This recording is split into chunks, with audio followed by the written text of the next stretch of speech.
Oh, mas eu vou falar uma coisa que é politicamente incorreta. Eu acho que essa questão de catolicidade, depois você vai dar uma olhada a respeito do que significa esse termo, né? Ele está bem na moda no meio evangélico hoje, mas não quer dizer que a gente vai à missa aqui, né? Que a gente comunga, que a gente confessa pecados. Thiago, eu queria só que você explicasse um pouquinho mais um pouco mais rápido sobre esse termo catolicidade, porque eu acho que também a gente precisa não limitar o conhecimento e o conceito dos nossos ouvintes, né, aqueles que estão nos assistindo, nos ouvindo, porque a gente está dizendo assim, é um conceito que está bem na moda. Nem tanto.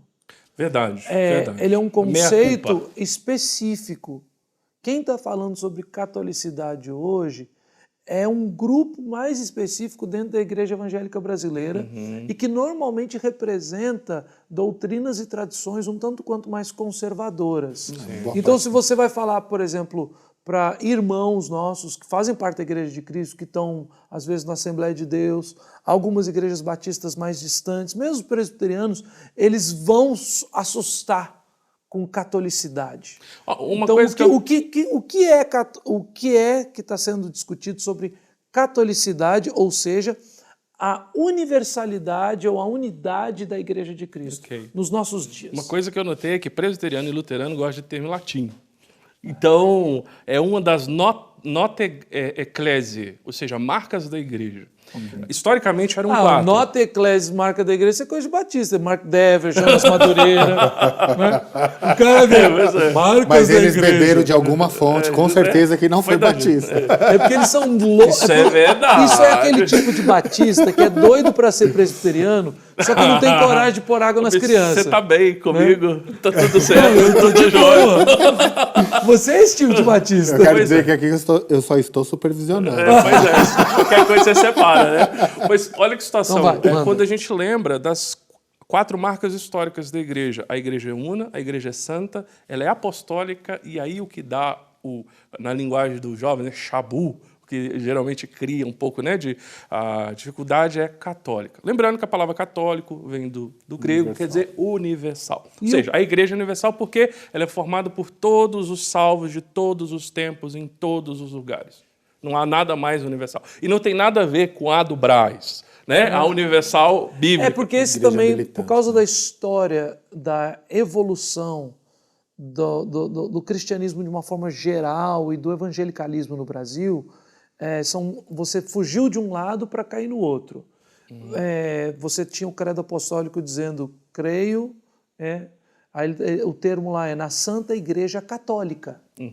Mas ele não está falando sobre a Igreja Católica Apostólica Romana.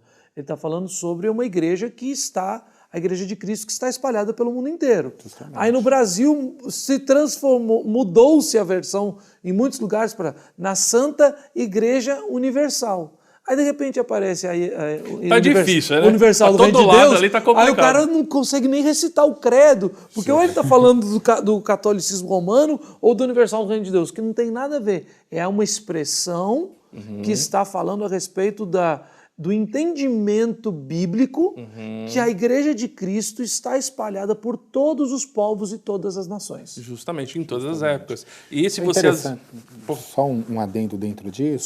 Só um adendo. No Novo Testamento, quando nós nos deparamos com a palavra igreja, é comum ela se apresentar no contexto de igreja local.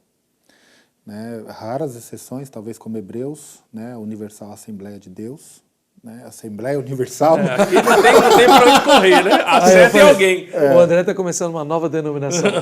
Porém, nós temos, quando Pedro escreve aos presbíteros, ele diz aos presbíteros que, como eu, da igreja. Sim, como né? Então é um senso comum, pastorear a igreja de Deus, não por sorte da ganância.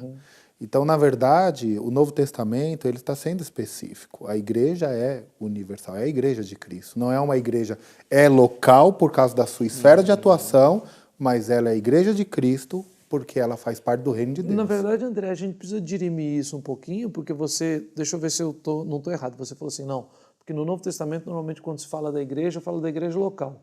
É quando se dirige uma palavra, uma carta à igreja. Justamente. Mas o mesmo apóstolo Paulo que diz a igreja tal, ele usa nas cartas muitas vezes a expressão igreja com essa ideia de, de universalidade, né? Que ela está espalhada por todos os lugares.